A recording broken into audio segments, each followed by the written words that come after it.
Por fin ha tomado posesión Donald Trump del gobierno del país militarmente más poderoso del planeta. ¿Y eso qué implica para México, para los mexicanos, los de acá y los que están en Estados Unidos? De eso se trata Historia de lo Inmediato de hoy y pues le invito a atenderlo. Se titula de Los traidores a la patria y Andrés Manuel López Obrador. Dice así: como los franceses que apoyaron a las fuerzas de ocupación nazi en la Segunda Guerra Mundial, por afinidad ideológica con Hitler, por recibir favores de los invasores o por simple cobardía, proliferan mexicanos que por esas mismas razones y además por odio, ansían en México un gobierno títere de Estados Unidos y Donald Trump, que nos da trato de vecinos y socios indeseables. Es preciso dejar constancia desde ahora del colaboracionismo de personajes y grupos de México con Trump para que la historia consigne sus acciones y conductas, incluyendo las que constituyen el delito de traición a la patria, más allá de si se les imponen hasta 40 años de cárcel que la ley prevé. Si alguien tenía dudas, ha quedado claro que Trump es una amenaza para los mexicanos. Es un supremacista con el poder militar más grande del planeta que pretende imponer un nuevo orden mundial y sobre México se cierne una invasión militar. Eso no se puede permitir, y la tentativa pone a prueba a los patriotas y también a los traidores, a los vendepatrias. Hay que hacer una distinción entre quienes ejercen como oposición la crítica al gobierno por sus acciones y conductas, una garantía consagrada en la Constitución.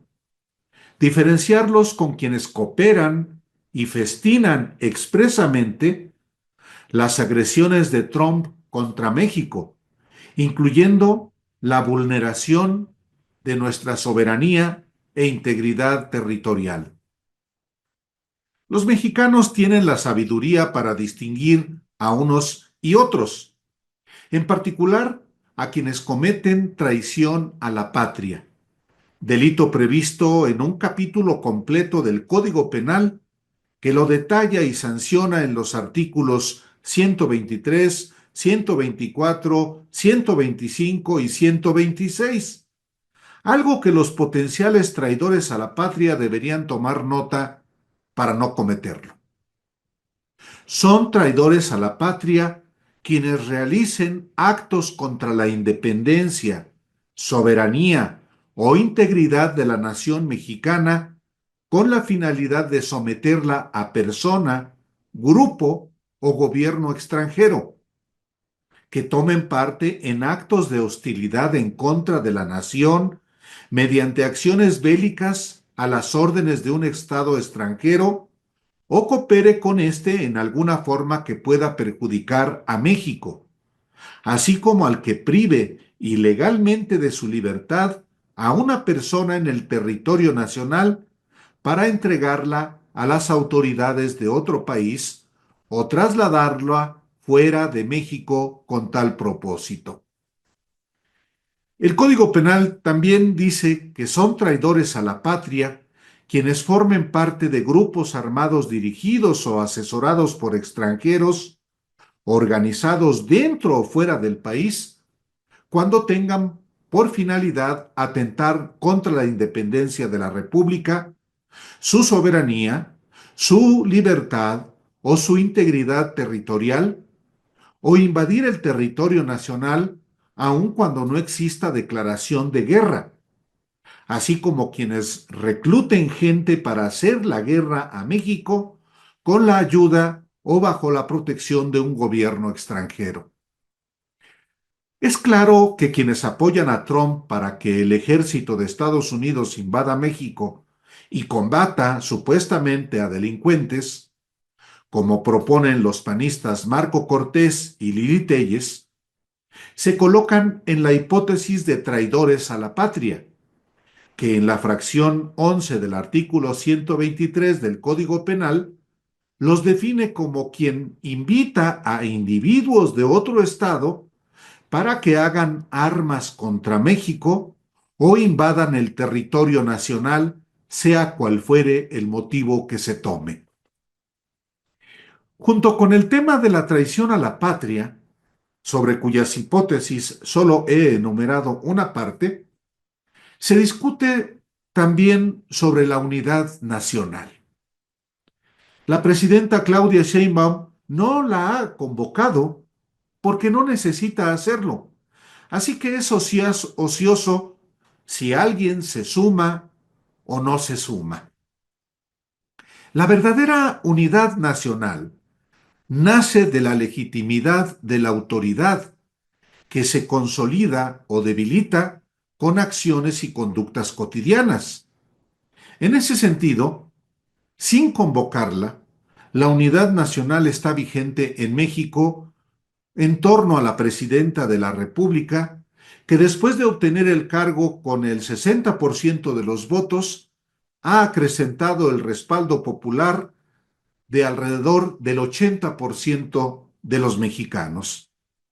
Y como tal, tiene la autoridad política y moral para articular acciones con todos los sectores, sobre todo los productivos, para defender los intereses nacionales.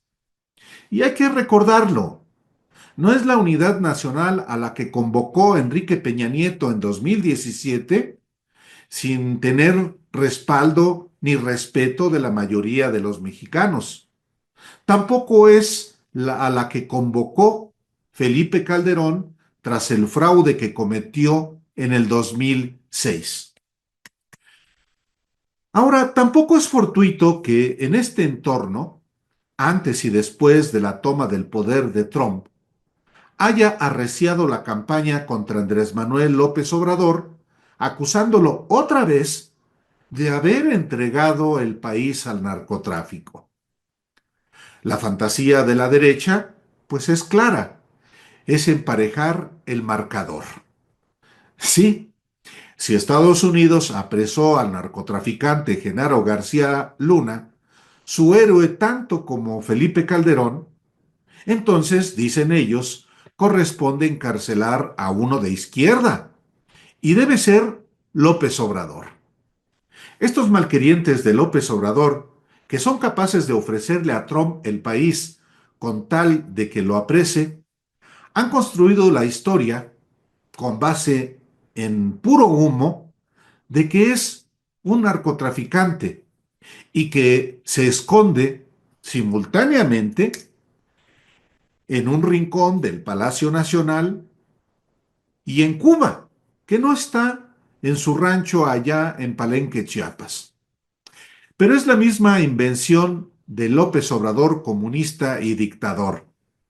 Los principales detractores de López Obrador son sus más tenaces propagandistas, y la ubicuidad y poder que le atribuyen fomenta la construcción del mito. Los inventores de estas fantasías tienen a López Obrador como una fijación patológica desde hace décadas, desde Tabasco. Todos han sido, sin embargo, profetas fallidos, pitonizos falsos, futurólogos impostores. Pues sí, son malos políticos y pésimos periodistas. De tanto que inventan, se han terminado de creer sus propias mentiras. Pero son los únicos. Ninguna persona seria en México y fuera de México cree ya en las mentiras contra López Obrador, a quien lo odian, pero también extrañan.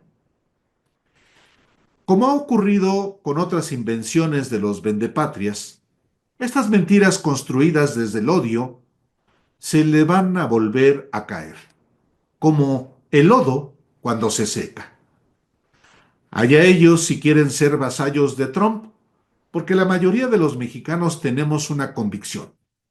a México y a los mexicanos se les respeta. Muchísimas gracias por atender Historia de lo Inmediato hoy y, como siempre, a sus órdenes. Hasta pronto.